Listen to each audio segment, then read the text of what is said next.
सर्वं खल्विदं ब्रह्मा।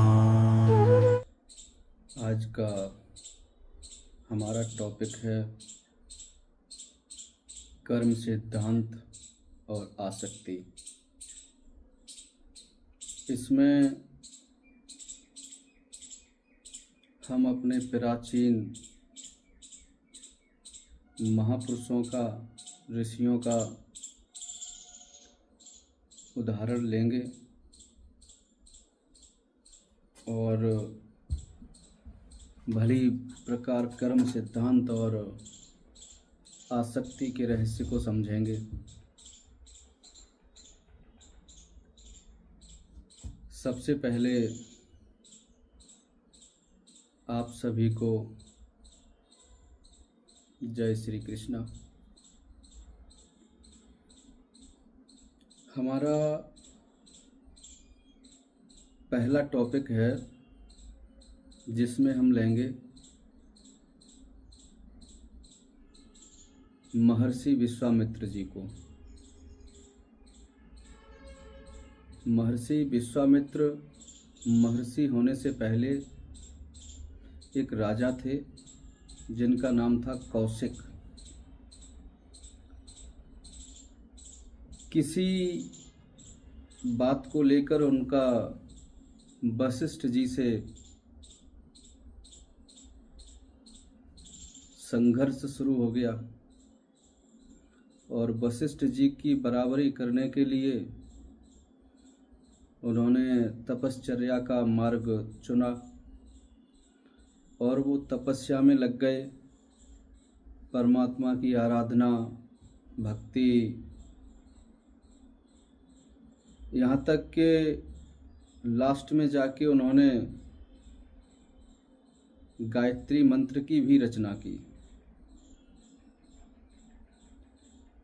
किंतु हम वहाँ नहीं जाएंगे, उससे पहले उनके जीवन की एक घटना है। जब वो तपस्या में लीन थे तो स्वर्गाधिपति देवराज इंद्र को भय लगा कि इनकी तपस्या से ये कहीं मेरा सिंहासन न ले ले, और उन्होंने उनकी तपस्या भंग करने के लिए अप्सरा मेनका को भेजा। अप्सरा मेनका ने अपने रूप, लावण्य, सौंदर्य का ऐसा प्रभाव डाला कि विश्वामित्र जी मोहित हो गए और उनसे उन्होंने गंधर्व विवाह किया। विवाह करने के पश्चात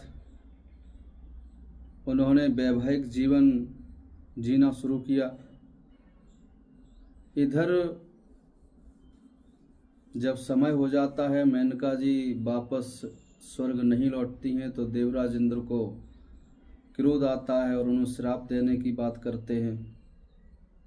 तो मेनका जी देवराज इंद्र से कहती हैं कि स्वामी, थोड़ा सा मुझे समय दीजिए, मैं अपने पति देव से बात करके वापस आती हूँ।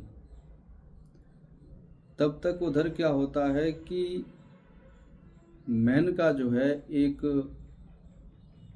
नवजात शिशु को जन्म दे चुकी होती हैं, यानी एक मासूम सी पुत्री होती है उनके पास। माता पिता दोनों बहुत खुश थे, लाड़ प्यार कर रहे थे। फिर आगे क्या होता है कि इंद्र ने जो बात कही मेनका से, मेनका ने वही बात जो है वो छुपा के अपनी बात रखी कि स्वामी, अब मैं वापस जाना चाहती हूँ, आप मुझे आज्ञा दें।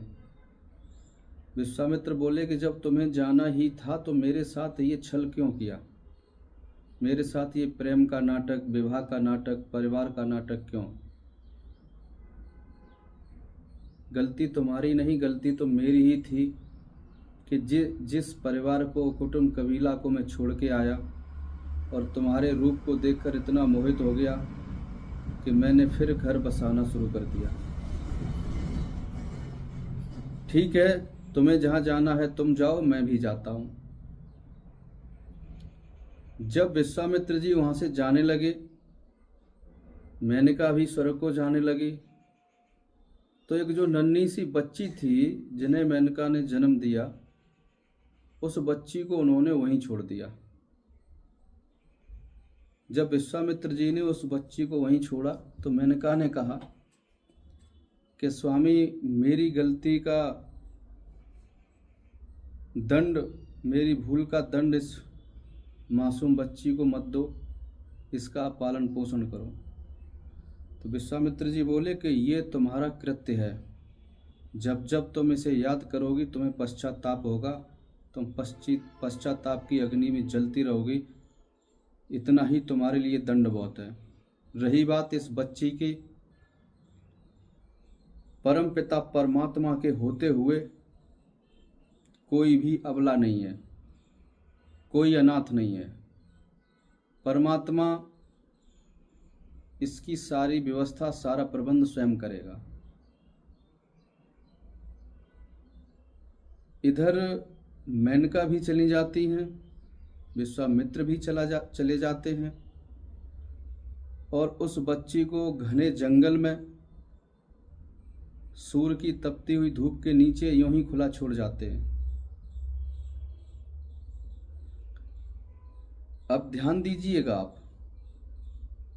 कर्म वही होगा,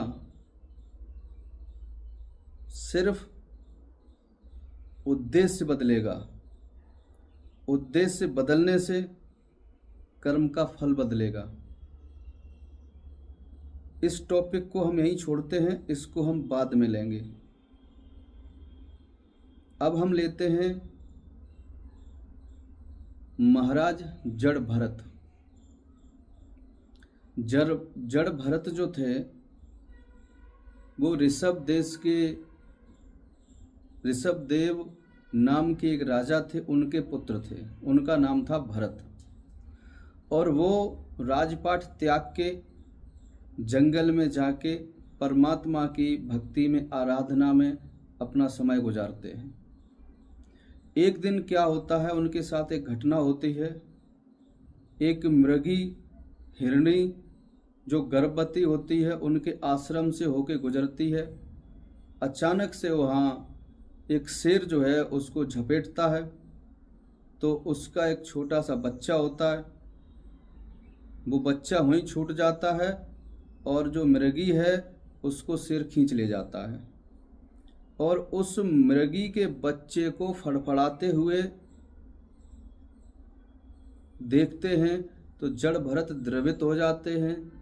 दयनीय स्थिति देख के वो उन पर मोहित हो जाते हैं, उन पर मोह कर बैठते हैं उस मृगी के बच्चे पे, और उसका वो लालन पालन करना शुरू कर देते हैं।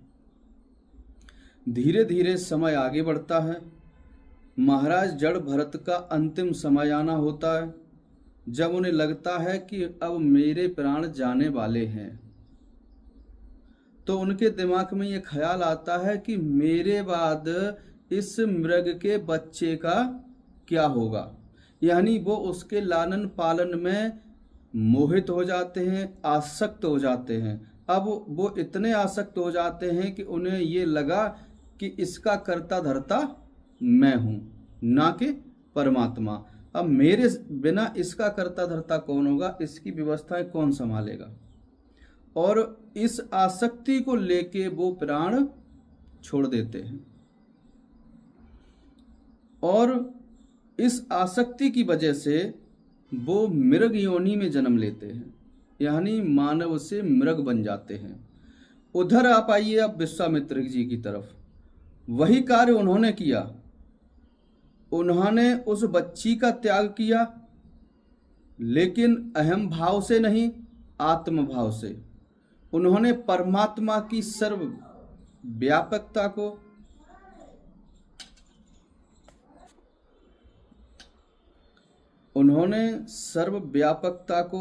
एक्सेप्ट करते हुए, परमात्मा की स्थिति को समझते हुए उन्होंने कहा कि इसकी सारी व्यवस्था स्वयं कमलापति करेंगे, श्री हरि विष्णु करेंगे।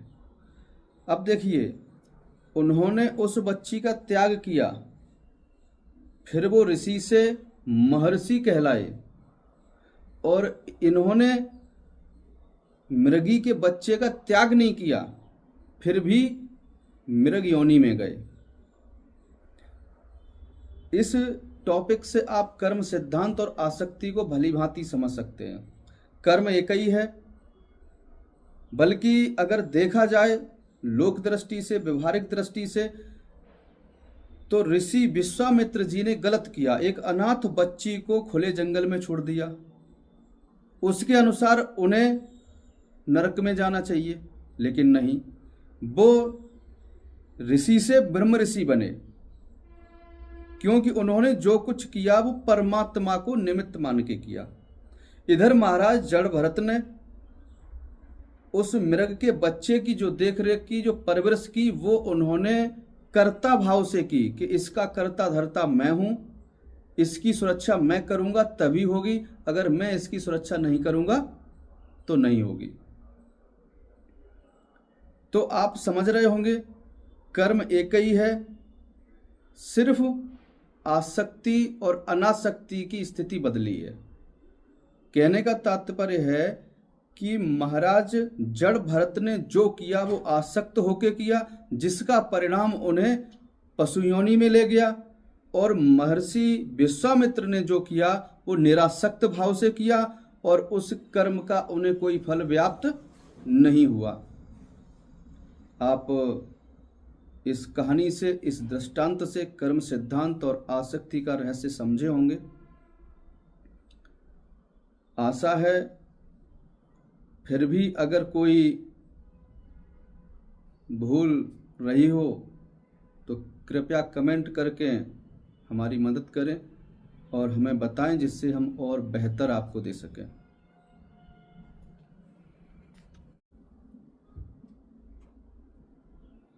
अब आपकी जिज्ञासा ये रही होगी कि विश्वामित्र जी ने जिस बच्ची को जंगल में छोड़ा, आगे उसका क्या हुआ।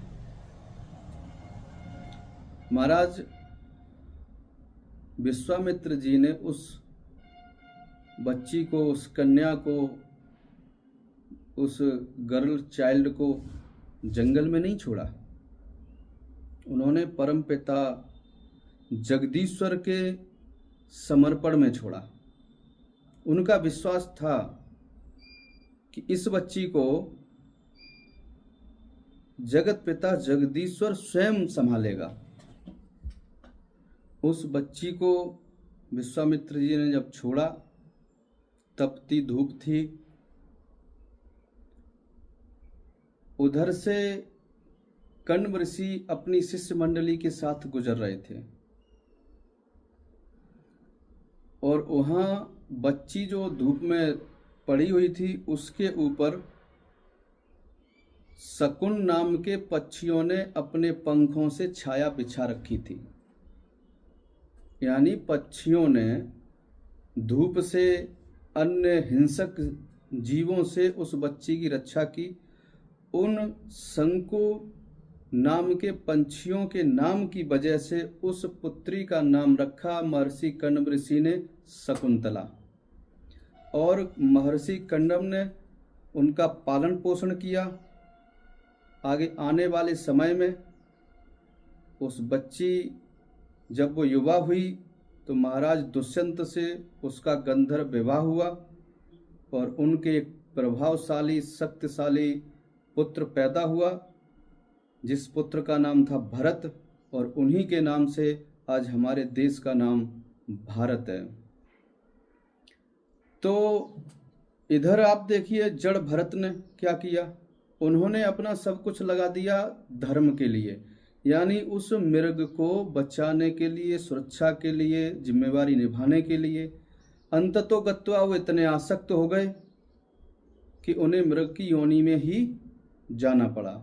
इसलिए ये जीवन का एक सार है। हमें बहुत अच्छा और गहरा रहस्य मिलता है, इससे समझ में आता है कि ठीक इसी तरीके से हम अपने परिवार में, अपने समाज में भी निरासक्त भाव से जीवन यापन करें, जिससे कि विश्वामित्र जी की तरह हम परम कल्याण को प्राप्त हों, महाराज जड़ भरत की तरह विभिन्न लोकों में, विभिन्न योनियों में ना भटकना पड़े। भगवान कृष्ण श्रीमद् भागवत गीता में निष्काम कर्म योग का उपदेश देते हैं। यही वो निष्काम कर्म योग है जो आपके किसी भी कर्म के फल को भोगने के लिए बाध्य नहीं करेगा। इसी निष्काम कर्म योग का निरासक्त भाव से कर्म का वहन किया है विश्वामित्र जी ने। सर्वं खल्विदं ब्रह्मा।